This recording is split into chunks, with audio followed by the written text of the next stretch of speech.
administrasinya. Bapak punya kapak. Ya, pada video kali ini kami akan menyampaikan sosok atau tokoh yang mencerminkan adanya nilai-nilai berakhlak. Tokoh yang kami pilih ini adalah Ibu Sherly Djuanda Laos, figur publik dan tokoh perempuan yang aktif dalam kegiatan sosial. Kami menilai bahwa beliau adalah salah satu dari banyaknya sosok yang mencerminkan nilai dasar ASN berakhlak dalam tindakan dan kepemimpinannya. Adapun nilai-nilai berakhlak yang tercerminkan pada sosok dari Ibu Sherly Djuanda Laos yang pertama adalah berorientasi pelayanan. Turun ke jalan, mendengar keluhan, bukan sekedar janji, tapi tindakan yang diwujudkan, hadir melayani dengan hati yang tulus, menyapa dengan empati, menjawab dengan solusi, mengubah kritik menjadi energi untuk berinovasi. Bagi beliau, jabatan bukan sekedar kedudukan, melainkan amanah untuk memberi pelayanan, cepat, tepat, dan penuh kepedulian, demi kesejahteraan rakyat dan kemajuan daerah yang berkelanjutan. Itulah makna pelayanan sejati, mengabdi sepenuh jiwa, bekerja sepenuh hati. Contoh penerapan pada ASN yaitu mengutamakan kebutuhan masyarakat dalam setiap pelayanan serta memastikan manfaat yang dibutuhkan dan diberikan benar-benar dirasakan publik, seperti melayani dengan ramah dan cepat, menyelesaikan aduan secara responsif, serta tak segan untuk turun langsung ke lapangan agar memahami kebutuhan masyarakat. APBD Provinsi Maluku Utara pada tahun 2025 mencapai 3,432 triliun rupiah.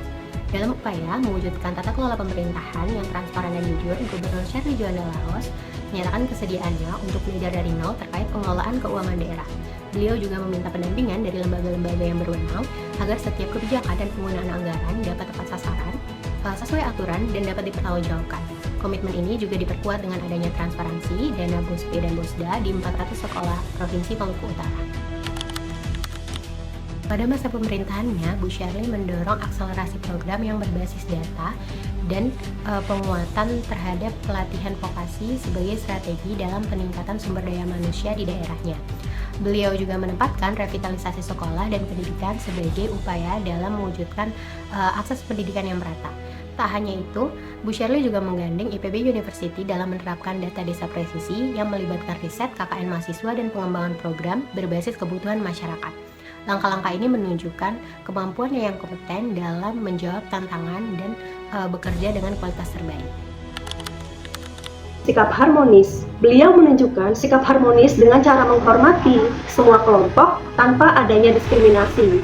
Dalam dialog dengan warga, ia mendengarkan aspirasi secara langsung dan merespons dengan bahasa yang sopan serta penuh dengan empati. Hal ini menciptakan suasana yang lebih nyaman dan juga saling menghargai. Yang dapat dicontoh dari ASN, yang pertama, sikap menghargai perbedaan di tempat kerja, lalu yang kedua, berkomunikasi secara simpati dan juga empati kepada sesama rekan kerja maupun dengan seluruh lapisan masyarakat.